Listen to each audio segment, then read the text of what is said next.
اچھا سر، یہ جو پی ٹی آئی کے اندرونی معاملات ہیں جس میں حماد اظہر صاحب نے استعفیٰ دے دیا کہ شاید وہ عالیہ حمزہ کا راستہ روک رہے تھے، ان پر الزام لگا تو انہوں نے چھوڑ دی پی ٹی آئی، پھر تیمور جھگڑا پر خود کرپشن کے الزامات لگ رہے ہیں، اثاثوں کی چھان بین ہو رہی ہے، اور سلمان اکرم راجہ صاحب کے بارے میں یہ کہا جاتا ہے کہ جناب وہ پوری پارٹی کو اس وقت ہائی جیک کیے ہوئے ہیں، یہاں تک کہ بیرسٹر گوہر کی بھی سنی نہیں جاتی. ایسا ہی ہے سر کچھ؟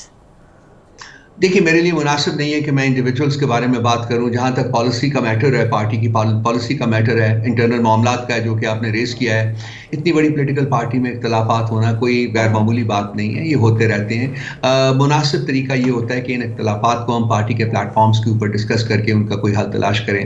اب وہ کیا وہ وجوہات ہیں جس کی وجہ سے یہ پبلک پلیٹ فارم کے اوپر پبلک ڈومین میں آ جاتے ہیں، یہ نہیں آنی چاہیے. اور آج کی میٹنگ میں میرا خیال ہے کہ یہ سب چیزیں بھی زیر بحث آئیں گی اور اس کے بارے میں بھی کوئی نہ کوئی راستہ نکالا جائے گا کہ ان کو حل کیا جائے. حماد اظہر صاحب کے آپ نے استعفے کی بات کی، وہ ہمارے بہت امپورٹنٹ ایک رکن ہے پارٹی کے، انہوں نے بڑا رول رہا ہے، ان کا بڑی کنٹریبیوشن ہے، تو ہم پوری کوشش کریں گے کہ وہ اپنا استعفیٰ جو ہے وہ واپس لیں.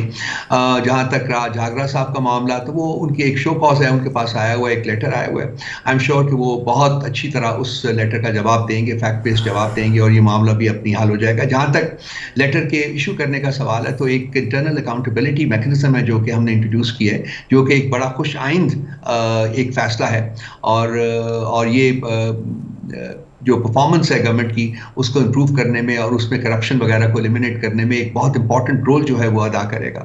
تو یہ معاملات ہیں جو چل رہے ہیں، میرا خیال ہے کہ ان کو ایڈمائر کرنا چاہیے، اپریشیٹ کرنا چاہیے کہ پارٹی کے اندر بھی ہم لوگ جو ہے جس چیز کا پرچار ہم قومی سطح کے اوپر کرتے ہیں، وہ ہم نے پارٹی کے اندر بھی وہ اپنے جو پرنسپلز ہیں ان کو انٹروڈیوس کیا، اور اپنے لوگوں کو بھی ہم کاؤنٹ فار کر رہے ہیں. اور یہ اچھا ہے، ملک کے لیے اچھا ہے، یہ ملک کے نظام جو ہے اس کے لیے اچھا ہے، ملک اس کی ٹرانسپیرنسی کے لیے بہت اچھا ایک قدم ہے. بالکل ٹھیک ہے. اور سر، جس طرح پی ٹی آئی میں فارورڈ بلاک کی باتیں ہو رہی ہیں اور جس طرح کی قیاس آرائیاں ہو رہی ہیں، آپ کو لگتا ہے حالات اس قسم کے ہو سکتے ہیں کہ یہ حقیقت اختیار ہو جائے، اس طرح کی فارورڈ بلاک بن جائے؟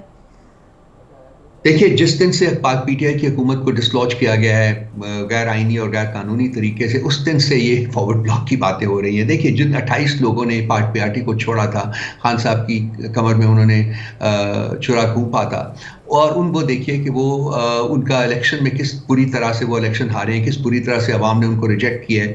اور وہ خان صاحب کی پارٹی کو چھوڑنے کے بعد وہ سیاسی لاشیں جو ہے نا وہ بن چکے ہیں، اور وہ اب ان سے اپنا بوجھ بھی برداشت نہیں ہو رہا. ان تمام لوگوں کو پتہ ہے کہ پی ٹی آئی کو چھوڑیں گے جب یہ، تو یہ بھی سیاسی لاشیں بن جائیں گے. وہ بہت سے لوگ ہیں، میں نام نہیں لینا چاہتا، جو کہ اس وقت اس زمرے میں آتے ہیں. تو میرا نہیں خیال کہ فارورڈ بلاک بننے کا کوئی بھی پاسبلٹی ہے.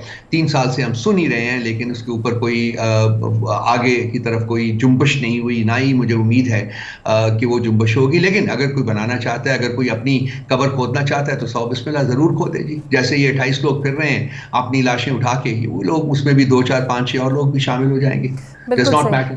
اچھا